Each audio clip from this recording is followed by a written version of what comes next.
Olá, alunos da segunda série do ensino médio. Vamos gravar hoje mais uma videoaula.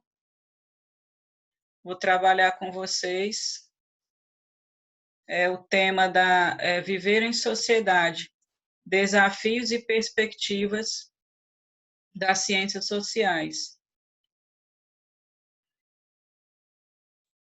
Vou tentar projetar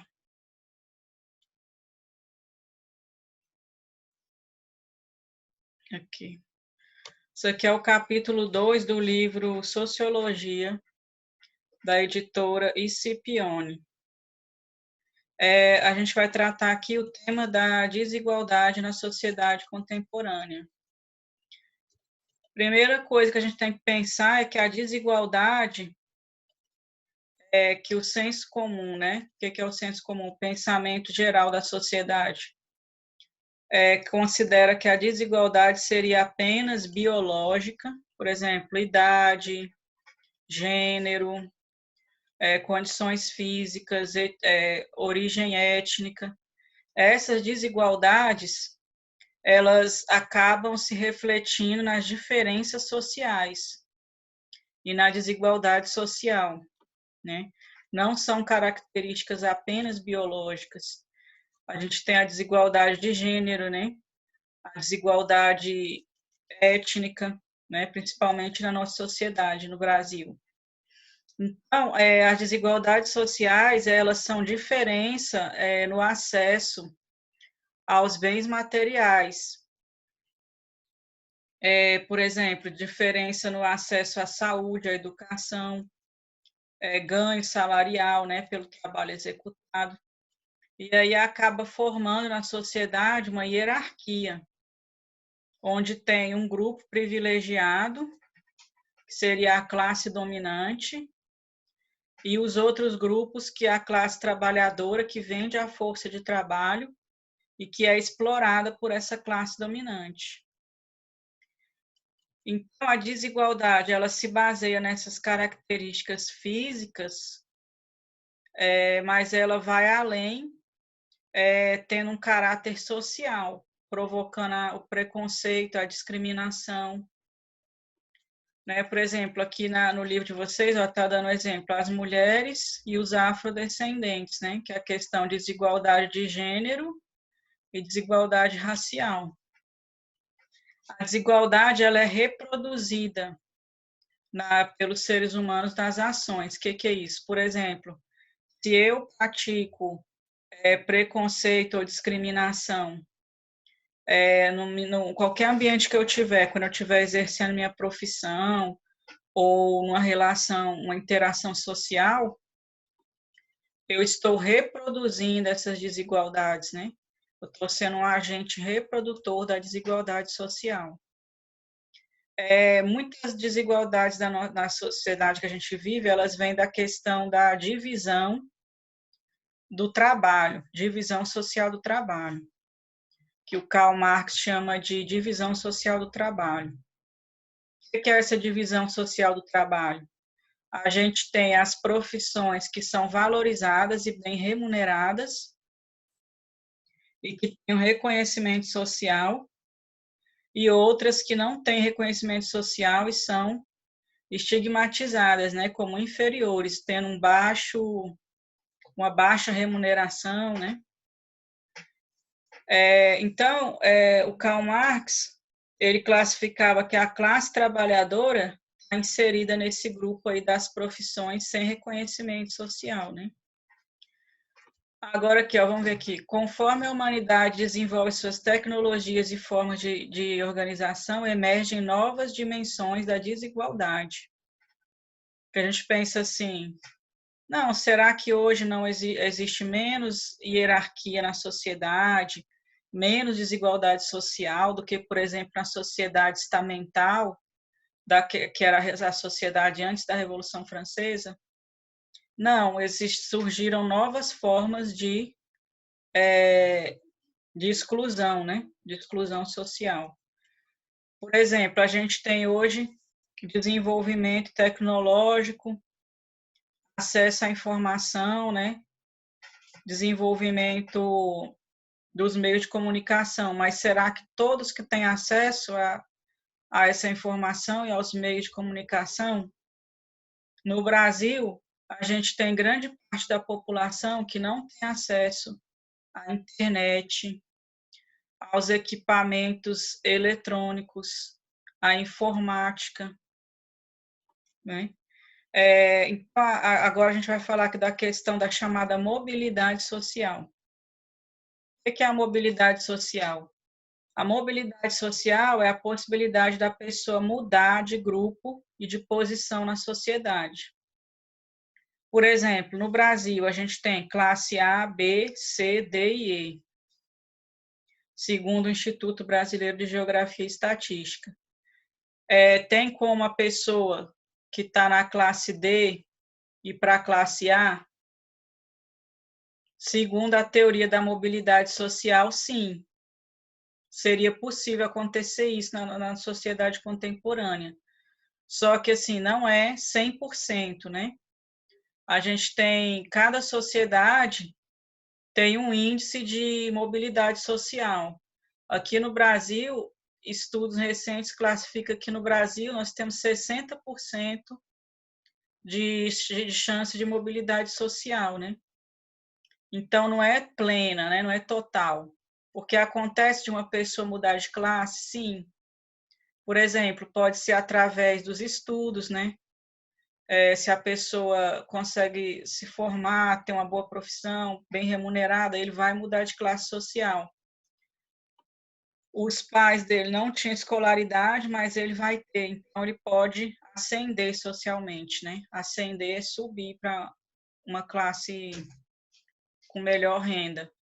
Mas, assim, a mobilidade não é 100%, não é total, não é plena, né? Na sociedade feudal, por exemplo, não tinha mobilidade social, né? Ou era o servo, ou ele era o senhor feudal, o nobre, né? Eu era nobre, ou era servo, camponês. Na sociedade estamental também não. O título de nobreza era hereditário, né? E para a mudança, a mobilidade social era praticamente nula, né? Não existia, quase não existia.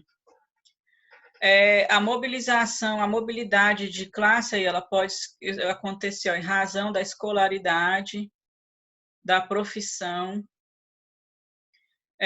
mas tem outros fatores determinantes também, né, que é a questão étnico-racial e de gênero. O que é a chamada exclusão social? Exclusão social é aquela pessoa que ela está numa situação que ela não tem nenhum acesso aos bens produzidos pela sociedade. Ou então aqueles grupos que sofrem mais preconceito e discriminação do que outros. Por exemplo, na nossa sociedade, a mulher sofre mais preconceito do que o homem. Se a mulher for negra, ela sofre mais preconceito do que a mulher branca.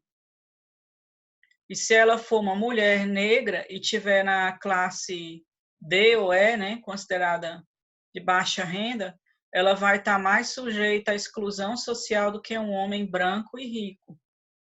Então, as relações étnico-raciais e de gênero, elas também estão envolvidas nessa questão da desigualdade. As relações de desigualdade sempre existiram, né? Se a gente for analisar outros períodos, por exemplo, na Idade Antiga, na sociedade grega e romana, tinha os escravos, né? Na sociedade grega tinha aquele que era considerado cidadão e o escravo, que não tinha direito nenhum direito político, né? Nenhum direito. Na Idade Média, como eu já falei, tinha a questão do feudalismo, tinha o servo, o vassalo, a sociedade estamental, que eu já falei no outro vídeo, né, da aula passada. Clero, nobreza e terceiro estamento, né? E também tinha desigualdade social, como a gente tem hoje. Na nossa sociedade capitalista, o Karl Marx ele diz que a separação entre as classes, a origem dela é daquele que tem o capital e aquele que vende a força de trabalho. O que é ter o dono do capital? É quando a pessoa tem os meios de produção, é proprietário dos meios de produção. O que é o proprietário do meio de produção? Se a pessoa ela tem algum meio material, se ela tem uma empresa, é um meio de produção, se ela tem uma indústria, uma fábrica, aí ela tem como produzir material, reproduzir, para ela poder aumentar o capital dela. E a classe trabalhadora, ela não tem esses meios de produção, ela só vende a força de trabalho e sobrevive, né? É uma assalariada, a população assalariada, que o Karl Marx chamava de proletariado, que na época a maioria eram os operários que trabalhavam nas fábricas.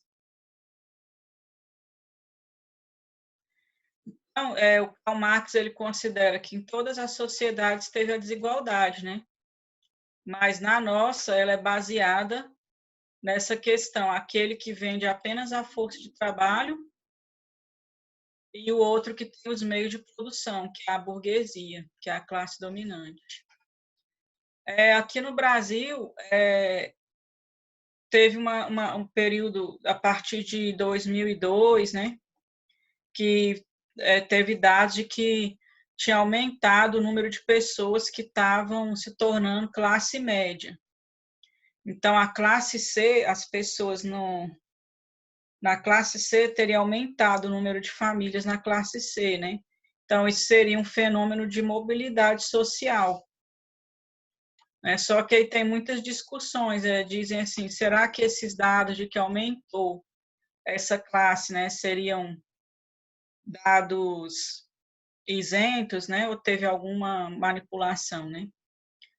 Aí seria se a sociedade estava tendo uma maior mobilidade social, significa o quê? Diminuição da desigualdade, né? A desigualdade social,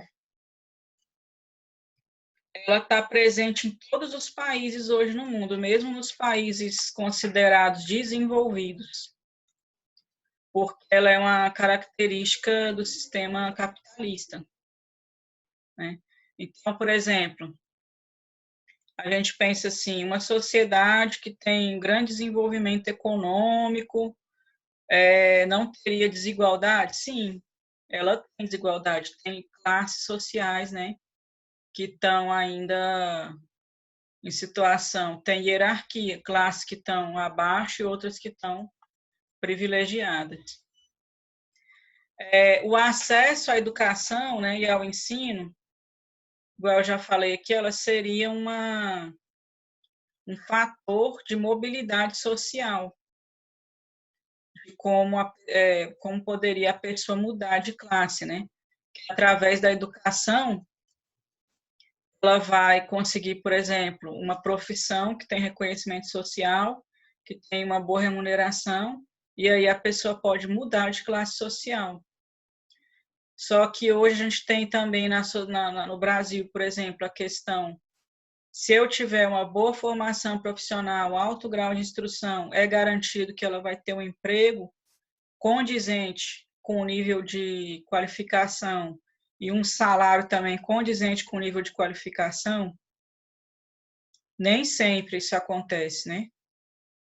Então, porque não tem oportunidade para todos, né? A sociedade, o Estado não consegue oferecer oportunidade para todos, né? Mas a educação ainda é considerada um dos meios de mobilidade social. Aí eu vou parar por aqui. Até mais.